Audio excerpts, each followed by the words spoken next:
Bonjour et bienvenue. Good morning and welcome to this session number 21. We're going to talk about how companies adapt and adjust to digital transition. So, with me and Pero, with us Mingo Kai. You are the founder and CEO of Cathay Capital Investment Fund, Franco-Chinese fund. Pascal Imbert, who's the co-founder and managing director of Wavestone, specializing in transformation of companies. Bertrand Rambaud, you are the CEO of Ciperex. You are a private equity fund. I think you have over 2 billion of assets under management. Yeah, they always say it's a little bit more because we find it hard to update. Papa Amadou Sarr, hello, is a minister. Delegated to fast entrepreneurship for women and the youth for Senegal. And live with us, Yun Zhang, can you hear me? Professeur à l'université. He's a professor at the University of Fudan.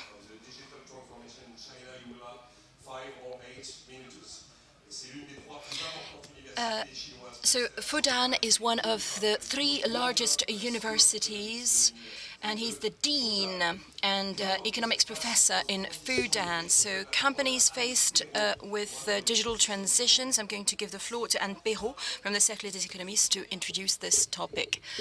Well, maybe just to give a framework to this discussion, we're going to talk about digital transformation in the corporate environment. Because when we talk about digital transformation, we talk about data management. So it's about the transformation of the way you do things, but also about offering new services and products to customers. And we discussed it yesterday in another session. It's transformation of work, of jobs. We often hear it said that digital generated bad jobs, because we talk about Amazon and Deliveroo, but there are.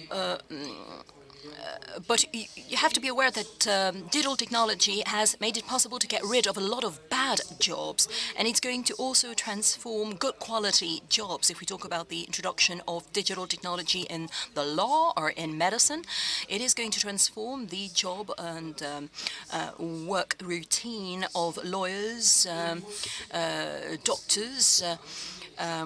So what exactly is it going to entail in terms of transformation within companies? We can discuss it.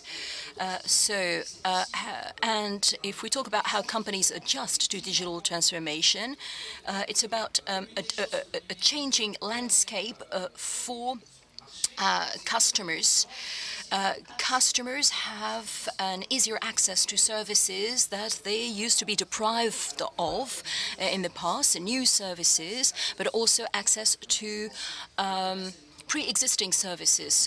Of course, e-commerce comes immediately to mind, but there's a lot more. So, for example, access to films, music. You see what we're talking about is transformation of the products in itself, but also of services. So, of course, we have to be aware that we leave a trace whenever we browse or are online, so we can certainly discuss what danger that represents. And the answer is not a no-brainer, because is it better to have targeted advertising than advertising that you'll have to deal with anyway, but untargeted? So the the French Commission for Data Protection keeps an eye on this. Some say that it is hindering competition. We can come back to that as well. So it's about how companies adjust to digital transformation, companies and their competitors. Digital technology has paved the way for major platforms that tend to not only have a dominant position on a given market, but also to swallow up a number of smaller stakeholders. So we can talk about GAFAM, of course, but there's a number of initiatives on the, in the European Union to try and contain that and keep it under control. And then there's the working environment. And there's the environment. So we can talk about the environmental footprint. Does digital technology represent a danger for the environment? We can talk about blockchains. And of course, apologies to Isabel da Silva that I forgot to introduce from the Competition Authority. Mr. Zhang, tell us about digital transformation in China.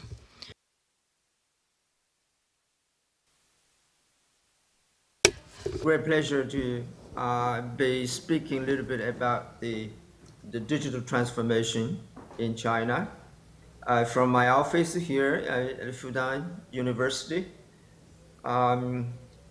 it is unfortunate that I cannot make it to Provence this time, but it's so nice, to see all of you in the panel through these devices. So this is a wonderful, outcome of the digital transformation. Let me begin with a brief, introduction of the digital economy, as a new phenomenon in the Chinese economy. Although China had much earlier in the process, in the beginning of the process of digital transformation, in the area of e-commerce about 20 years ago. And, I still remember when the SARS broke out, and we, we found we really had some amazing, activities at the time that it can let people to go shopping online rather than by physical trips to the shop. So that's a pretty early stage of the development of the digital economy in China. So we have 20 years development of the e-commerce. So e-commerce right now, has covered almost every corner of China, given the size of the Chinese population. So you can imagine that even in the village, in the most provinces today, people, can use the mobile phone to click the app, to go shopping and do the payment. So it's so much advanced stage of development, in the consumer e-commerce. I think China right now, is moving pretty fast towards the digitalization of its industrial economy, especially in the manufacturers.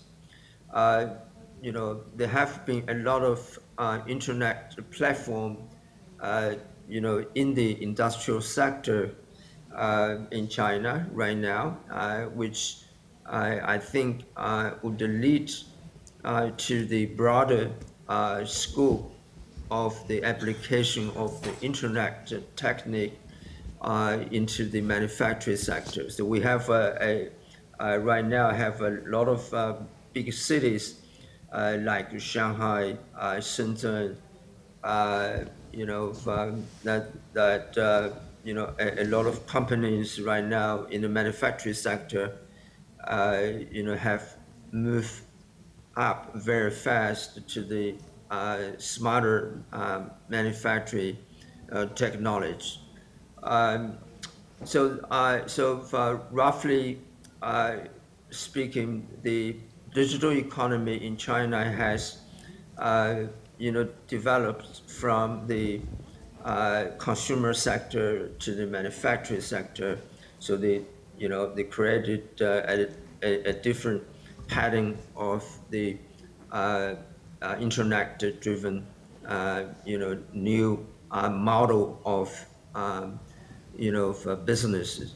So that's the surface of the digital economy in China, and according to the National Bureau of Statistics of China, there is estimate of around 1/3 of the value added, has been created by the digital economy, and we have, several, industrial hubs across China, from the south to the north and from north to the east, to the west. So the digital economy, to my knowledge, and has been the new driver of the economic growth in China, and and the government,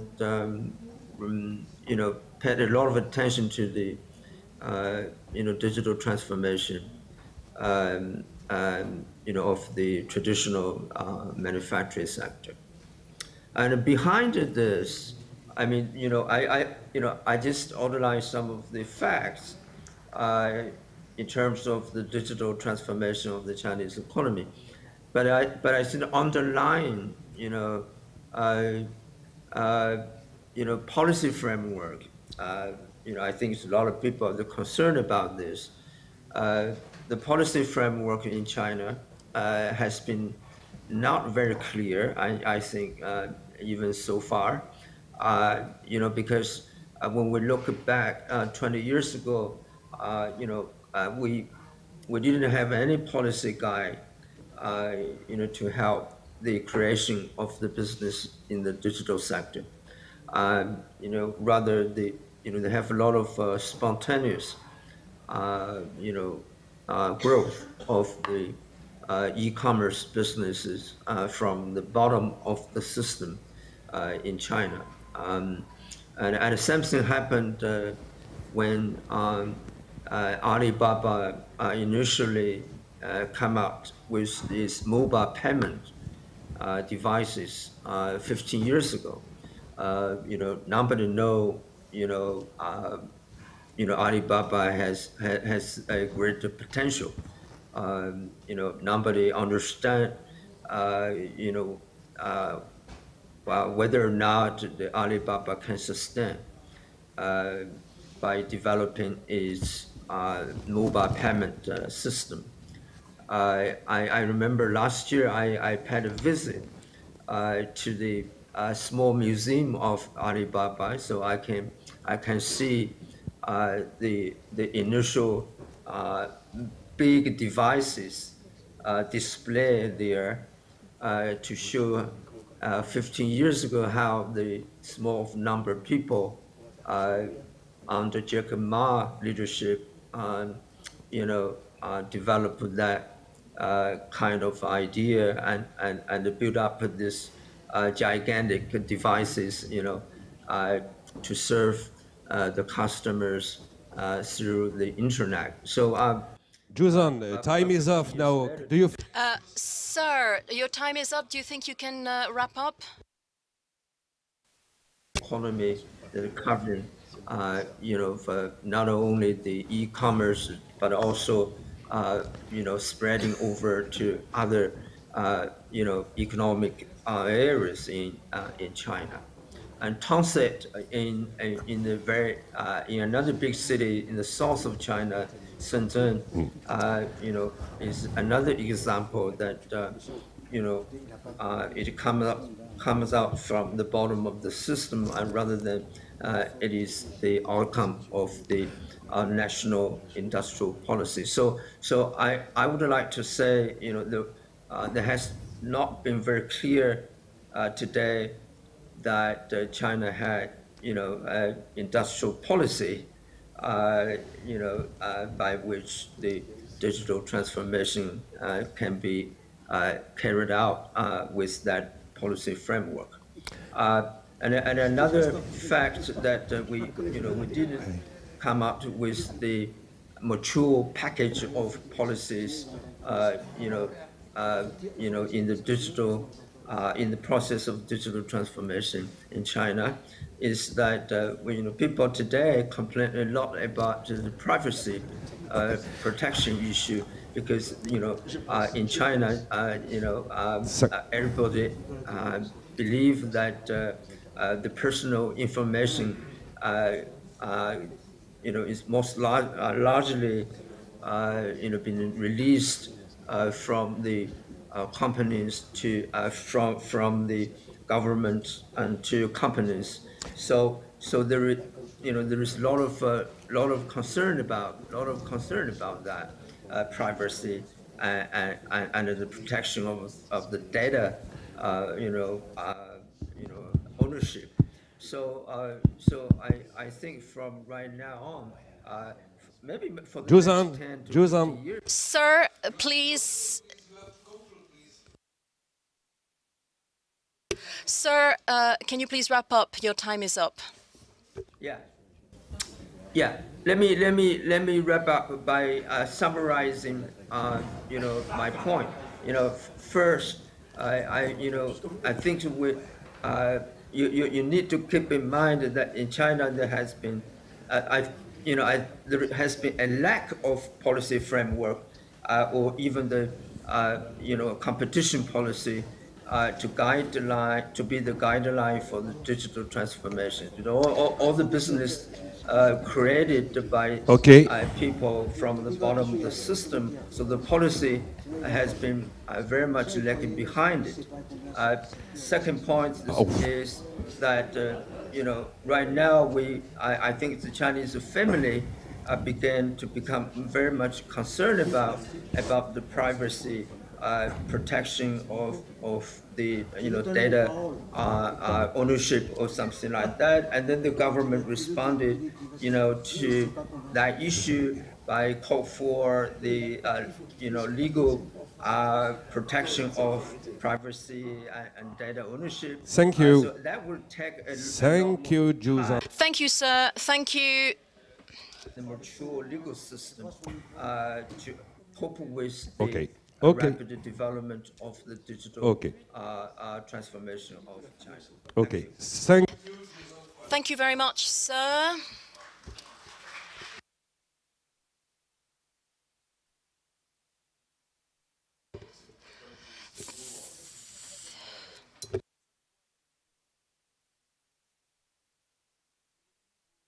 Well, thank you very much, sir. So, I tried to make a note of what I found you had written or said, speaking to the panelists. Well, this digital transformation is unavoidable, so we can't go back. Is that your take, Mingo Kai? Well, but you see that machinery that was set in motion never stopped. So it hasn't been so much that it accelerated or slowed down. We talk about the body and soul as if they were separate, but actually you carry both around. So at the end of the day, digital is everywhere, and technology progresses. So maybe we get the impression that things are moving faster or slowing down, but actually it's just an impression, because digital is at the heart of everything. Those who don't want to move forward, don't want to budge, will pay the price. Well,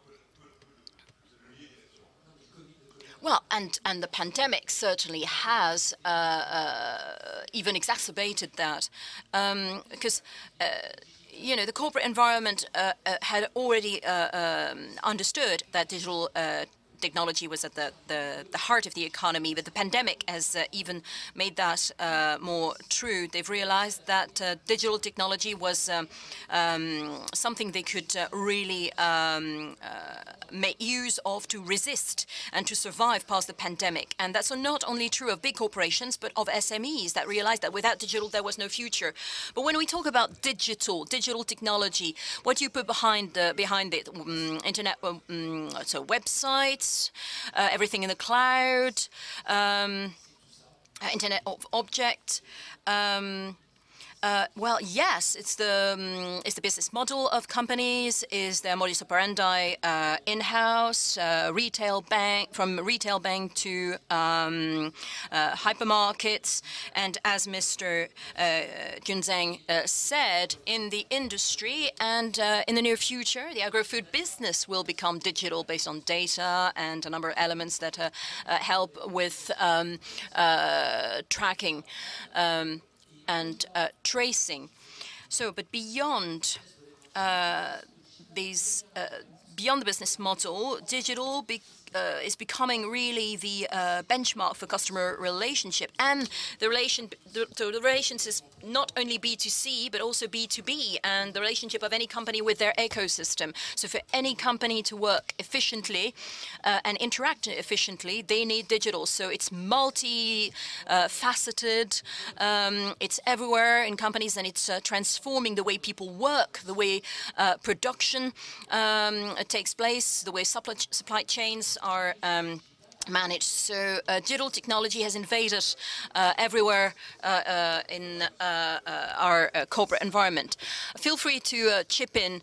So is it still the beginning, or what phase in that process have we reached? Do you think there's general awareness, and what the degree of maturity of the transformation?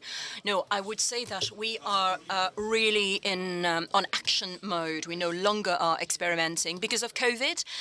Well, I would say that beyond being on action mode, for most advanced sectors, digital technology has become really the heart of the business model. So it's not something that is on the side as an alternative. It's mainstream. It's part and parcel of a business model. So as we move towards the end of that this crisis, companies have had to think of their future, have had to reposition themselves, and we've seen a lot of initiatives. I would call them second or third generation digital initiatives that are really about this, leaving behind the old business model and rebuilding companies around digital technology. And not only digital technology, because the other lesson we've learned is environmental transition. Well, we will end with this point. There's a new paradigm really emerging because of climate change and digital technology, and those two are really pressing matters, and that is true for all companies, SMEs as well as big companies. So you say it's no longer a nice to have, but really a must have. That's the core of all companies. Feel free, Isabel da Silva and Papa Amadou Sarr, to chip in. Pascal, well, I can only concur from the vantage point of a private equity. Well, about the importance of innovation and tech, and there's been incredible acceleration. I've worked in private equity for decades, and I've never seen anything like it. But and that's true of France and many other countries. I'm really impressed. We have a tech cluster in our private equity technology firm, and we have 3,000 projects in digital technology every year. And the money that's invested, the valuation of all these tech, and I think indeed the pandemic has really sped things up. We have 25 startups, and we'll end up having a few unicorns by the end of the year. So, and that's new. That was started from scratch, and of course, it influences small in industrial outfits all the way up to the big corporations. So when you talk about the tech industry, what are we talking about, and where does that money come from? Does it come from banks or private equity? Well, it's not only high tech. It's also about usages being transformed. So fintech, all these evolutions. How is it financed? Via equity, of course. And a point of attention, indeed, a lot has been done in Europe in terms of financing and stimulus packages, but we look at the companies. All the companies that reach maturity have been financed by North American financing. So I think if there's still something missing, even though it's been there have been improvements, it's the financing of these companies where they reach the last stage. Of course, we're very much upstream, but we'll need to find European equity, and I think we don't have that risk-taking culture that they have in North America, and that's what we're missing. So,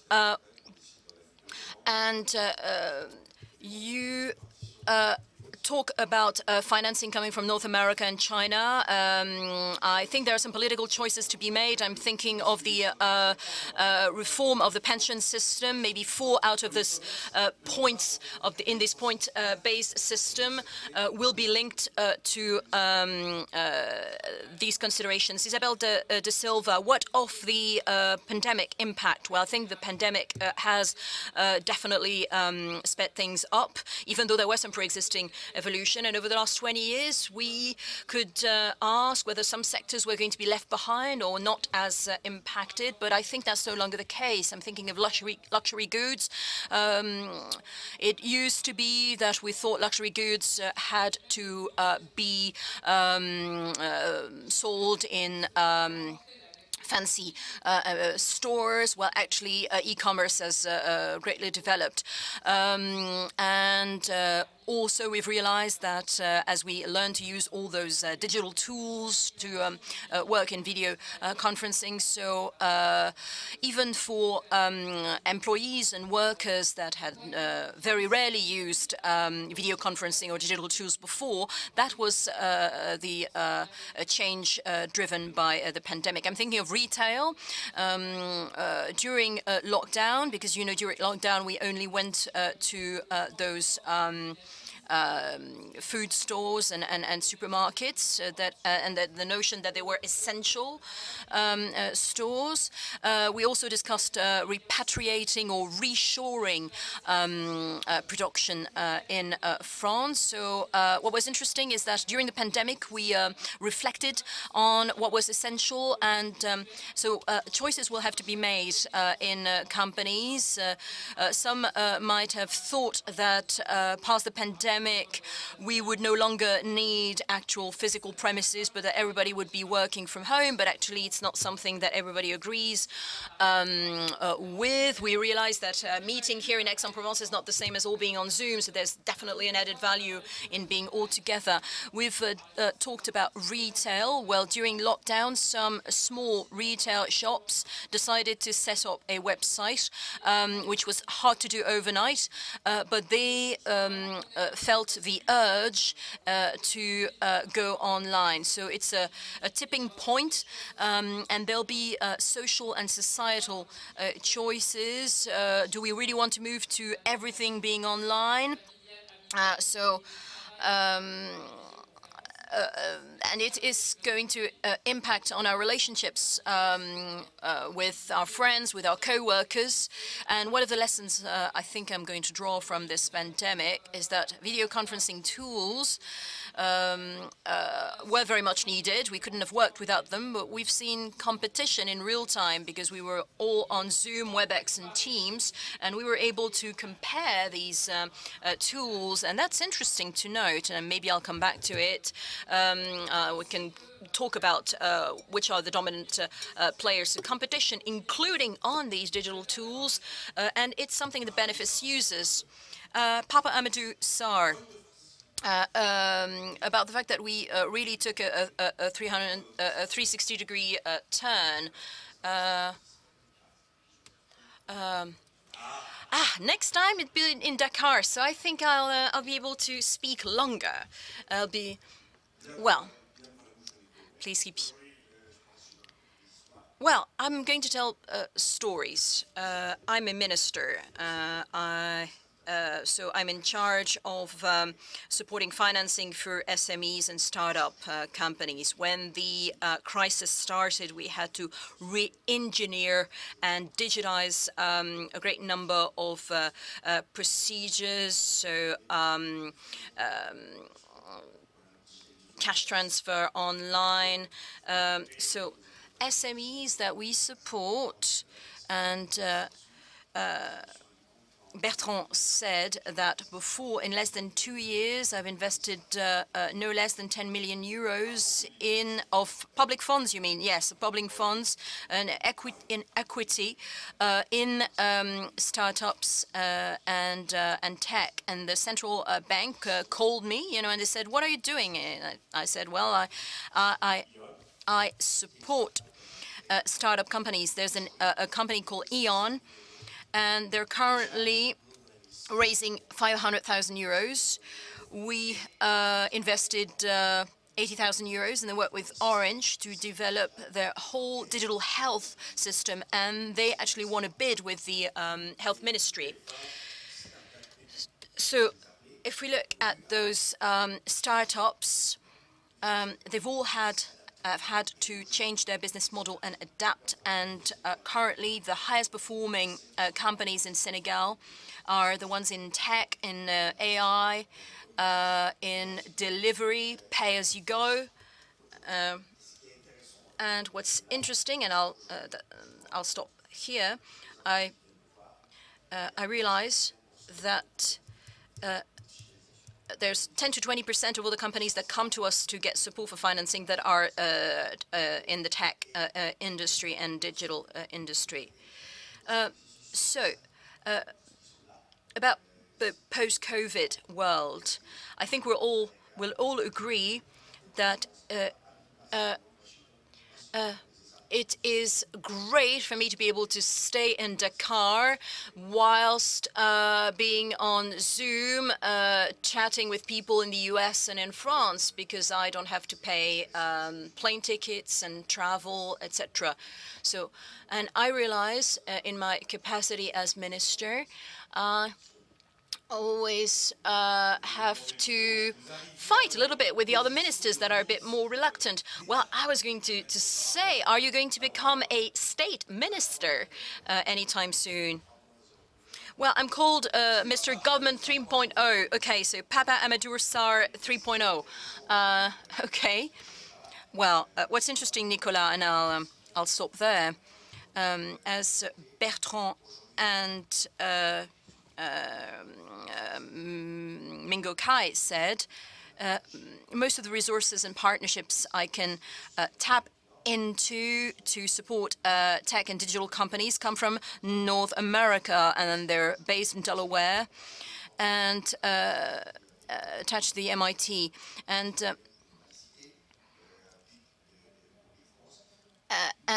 I had discussions with the Public Investment Bank in France, and we actually inaugurated a data center, a tier 3 data center with Huawei. So you're pro Huawei.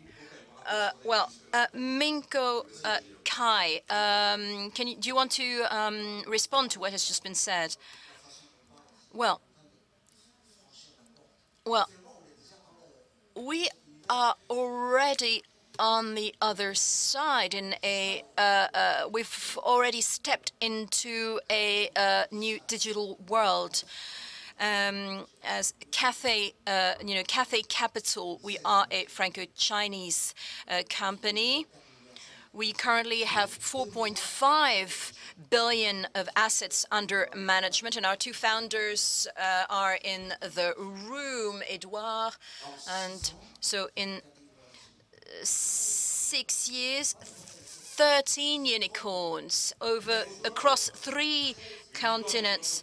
A unicorn is a non-listed company valued at more than 1 billion euros. $200 billion Glovo. Glovo is 3 billion. I'm talking of France here. Well, that's a big unicorn. And other examples, 16 billion. Leisure recently raised $350 million in funds. That's really very high for France. So actually, the question of where does the financing come from, that doesn't really matter. What matters is where knowledge comes from. What matters is to be able to think ahead of the next step. So it's highly physical, you see, because we set up the African Vest fund, and we set up a $150 million fund, and we raised almost 100 million. Well, if you have any money to invest, look into it to support Africa. It's the African Vest fund. So we can see a key term, which is that it's useful. If it is useful, then there will be innovation to better serve customers. So, and then you have to think ahead of consequences and sense of responsibility, and that gives you motivation. Cathay Capital, my company, since the creation, of course, you know, we talk a lot about sovereign funds, and we actually half of 40 companies work with us. I'm thinking of Valeo, and we work together, and we're very inclusive. So big corporations, startup companies, they have to find a way to apply their technology, but in the same industry, and devise applications to test and scale up, and bearing the consumer in mind. So it's sort of you know, the frontier or the boundary becomes very blurry. So we talk about China, it's fraught with tensions and conflicts. Not very nice for me to hear. But look at the Earth. Where are the borders? Who's foreign? Who's an alien? China is also about France and US. We're all together in the same struggle. So that struggle goes way beyond our differences. I like your enthusiasm. We are citizens of the world and trying to work together. Just a reaction before switching on to Pascal Imbert. I don't have the same perspective as Minpo on this point. Of course, we have a joint venture. We have to work with great groups. That's what has been shown all over the world. And the family companies are moving towards that trend. And those bridges are indispensable because we have planetary issues. I agree. But I think that if we have European capitalism, a solid one, so as to support the companies, even though the brains come from all around the world. Well, to have such a structure would be important to keep the wealth and value here, because we have tech entrepreneurs in these countries that are very dynamic. So I think to find the resources to accompany those projects in Europe are very important. Although we are very happy to benefit from leverage from all over the world. And yes, you talked about raising fund towards USA 15 days ago. And we benefit from it, of course, but it would be nice to have a European offer. And once those companies have obtained financing, what about the financing? Does it remain local? Well, Cathay Innovation was the first company that was certified deep. So I'm not talking about globalization. When I created Cathay, I did it in France. And I said France may be a better Chinese citizen. So this is what you need to do. You have to contribute to the local economy with the local resources, but you have to think global and have this desire to share. You said you were certified deep. Well, those were enveloped that were put in place to finance French companies. Papa Amadou, Mr. Minister, yes.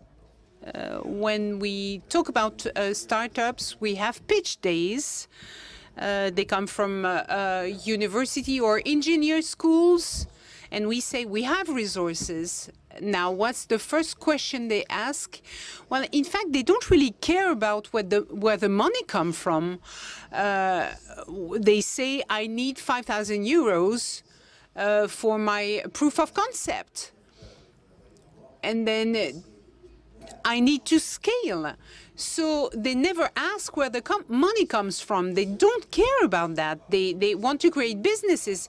Yes, but Papa Amadou, but you're not a startup-upper or future unicorn. You're part of a government, and you have to deal with a population. You have to be a welfare state. So you don't have the same focus as Cathay Capital that is financed by many different countries. Yes, of course. But what I worry about, and today I'm facing a global competition for startups, SMEs. They raise capital and they invade us with products so that we become consumers. But we want to become producers, not only consumers. So I bring those youth to the Silicon Valley, to the MIT, and sometimes they are in Cape Town, Paris, and I have to tell them I don't have the proper financing. In West Africa, we don't have a lot of capital.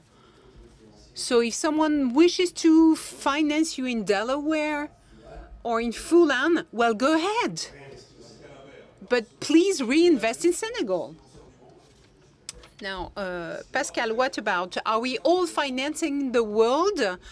And what about necessities also? Because we cannot move backwards, so we have to accompany those businesses. Yes, we do have to accompany them, but we do not only need to help them become digital. We need to help them enter this new digital world on a broader scale. Could you give us a specific example? Well, 3 words. The problematics of the digital world, and we are not talking about a pinky world where everything is wonderful. It is a world with rules, with new risks. And there are 3 keywords you should have in mind when you think about the digital world: cybersecurity, data, and innovation. And if you do not master those three notions, those three keywords, then it will be very difficult to adapt to this new world. Wavetone is a very well-known company because they accompany businesses in terms of security. And we tend, in the last 2 years, we've been managing crises over and over again, because there are major crises, and companies have to stop for a few days, and the consequences might be lasting for 1 or 2 years. Now, concerning data, when you come from the older world, you don't have, you're not used to considering that data is an ultimate competitive advantage. And then when we speak of regulation, I feel that data will become essential, because we have to understand that data is a differentiating factor in terms of competitivity. And that's how the tech industry raises problems of competitivities and regulation, because the more you accumulate data, the more you distort the competition on the new segments. And then finally, innovation. Digital engenders an acceleration of the innovation cycle. And for companies to adapt, they will need to be more innovative. And it won't mean, well, I have to be innovative every 4 or 5 years. It will be a deep work, and we have people to become aware of this factor that will become crucial to succeed in the world tomorrow. Because raising awareness to CEOs concerning the digital, that's over. We have to understand the rules of the world that will come today. So when Wavestone accompanies business, you mean it's in the long term? Yes, and that's very good news for us. Isabel de Silva, that's a fundamental question.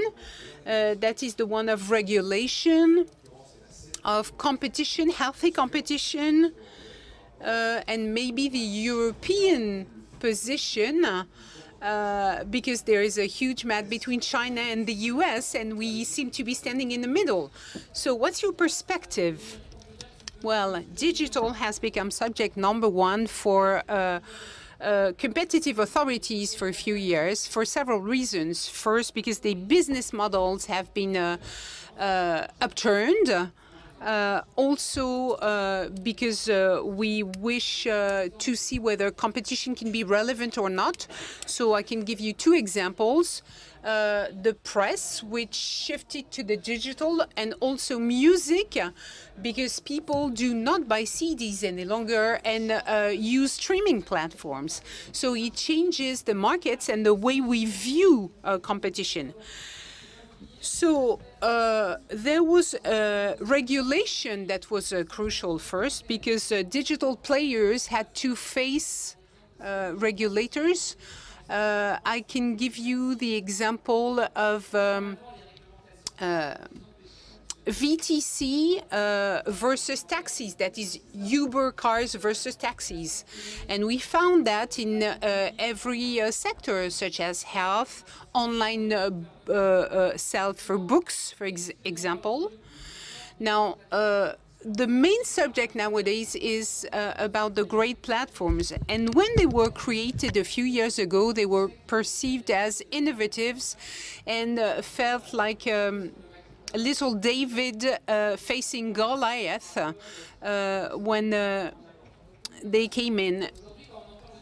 And now the political discourse, and we can think about the American elections, GAFAs have become a problem, and they need to be treated very specifically. Now, our view on the subject is that they master power criteria, which are very important, such as the networks, the financial power because they have great profitability and they have very easy financing because they are Apple or Google, and those elements accumulate. But the main thing is this new way of dominating a market.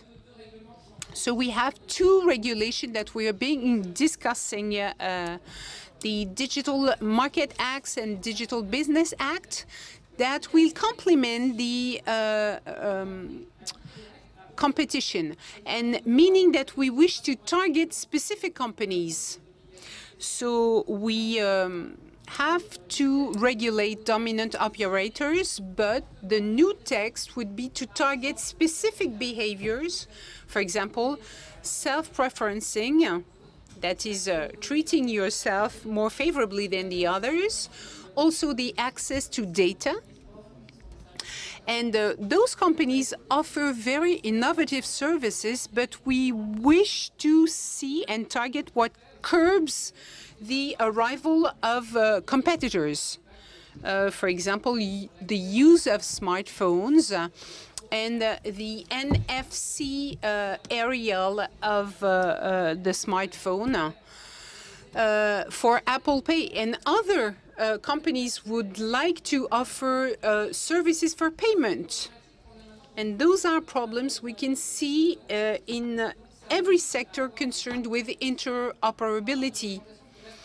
So we have to have a proportionate regulation that is not prevent the innovation, but make it very concrete. And we wish to make sure that there are no barriers at the entry and that anyone could be a competitor for Google or Apple. And we are very committed to this discussion. And we also think with the law of competition, the competition law,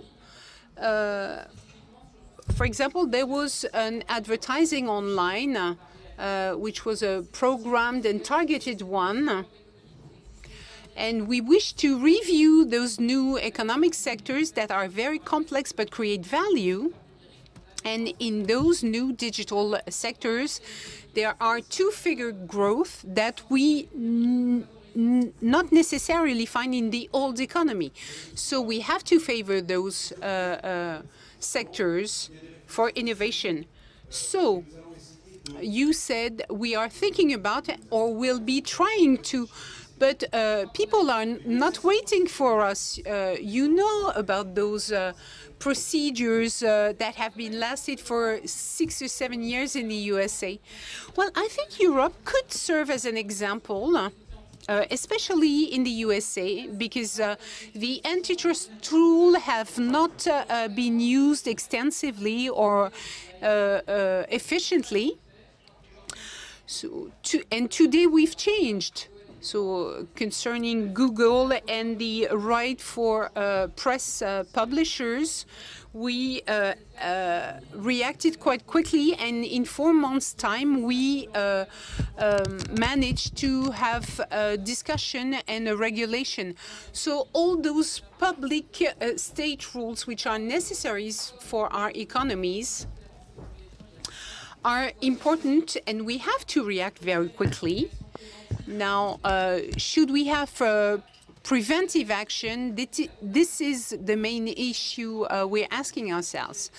So we do not want to regulate everything, but we wish to make sure that we react quickly when the red line has been crossed. Now, I wish also to talk about cookies also, because we tend to click accept all the time. Papa Amadou, you all mentioned digital and environmental transition together. Okay, I'd like to be slightly provocative now. In 2016 or 2017, I was working at the Bill Gates Foundation in Seattle.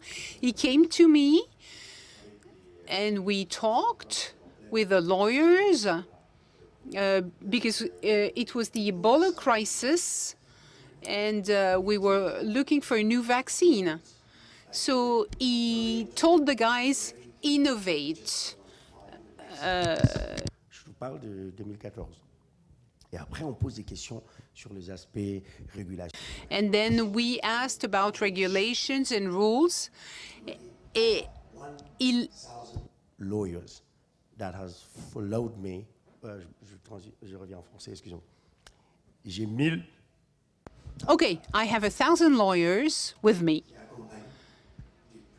that have been following me since I created Microsoft. And the lawsuits, I know about them, but the legal people with me, they're so good. They can win, and if I get a fine, I'll pay it, and I don't care. $80 billion that he invested in tech and innovation. So now I'm the member of a government, and I fight on a daily basis with the central bank because the central bank is quite difficult, quite strict, and we're lagging behind Rwanda, and that's why I wanted to be provocative. And I have my own business card, TRP, and I'm not allowed to have that. DRP, that is fast entrepreneurship for women and the youth. And the central bank called me and said, but you're not allowed. There's no rule to do this. Yes, but you're not allowed. But they will need to adapt. I did it in any case, and it's working, in fact. Why did I do it? Well, because I was facing startups such as PO, Calpe, and they use QR codes, blockchain technology for purchases, and it's extraordinary. And all those companies, when you come to the central bank, they say, no, it's not possible, digital credit is impossible. So I said, well, I'll finance you all, and you will develop payment technology. And it's working. And today, the governor of the central bank in person called me and said, well, you know, you cannot go beyond a regulation or fight against the government, so we'll try and find a framework. So I said, well, fine, let's call the startups, work with them, find a way to accompany them and support them. So today, the era is be forward.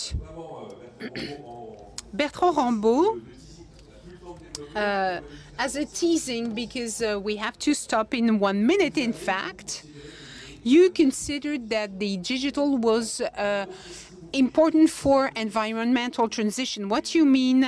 Because you cannot develop. Okay, very quickly, we all agree that the digital is a great stake and has been in the last 5 to 10 years. And the pressure we have today concerns the environment and what we live on a daily basis. There will be strong consequences of our business model, the taxonomy, the flows, and everything will be transformed, and we have in our businesses to integrate those evolutions. So what I say very simply is that the digital can't bring all the solutions, but it can be our ally. So I think that the great stake, and I'm investing in energy transition, and we wish to do to reach the same success as we did. So you think RSG is not greenwashing? No, it's not greenwashing. It's about moving, being committed. What do you think about that, Pascal? Are you convinced? Yes, it is, but it's not complete. Digital might be leveraged to face the environmental transition, but it's also a threat because digital allows to optimize the environmental print, but the new uses created are unknown. Digital is 4% of greenhouse gases. It does not seem huge, but it progresses by 9%. So what does that mean? It is difficult to estimate this. And we should be cautious and try to think how to use the digital more sparsely. Because if you look at your carbon footprint as a company, well, the digital is becoming one of the carbon print sources that you cannot identify. It's an index that should help us to be more cautious in our use of the digital. Because it is a solution, but it won't help with the environment. So we cannot talk about RGPD. It's over. Thank you very much, Isabelle Mingpokai, Papa Amadoussa, Mr. Minister, Pascal Lambert, and Juzan for Fugan. Thank you, Anne Perrault. We cannot conclude now, and we'll shift on to the next one. There will be a round table on the Union of Capital Markets by the end of the morning. Thanks.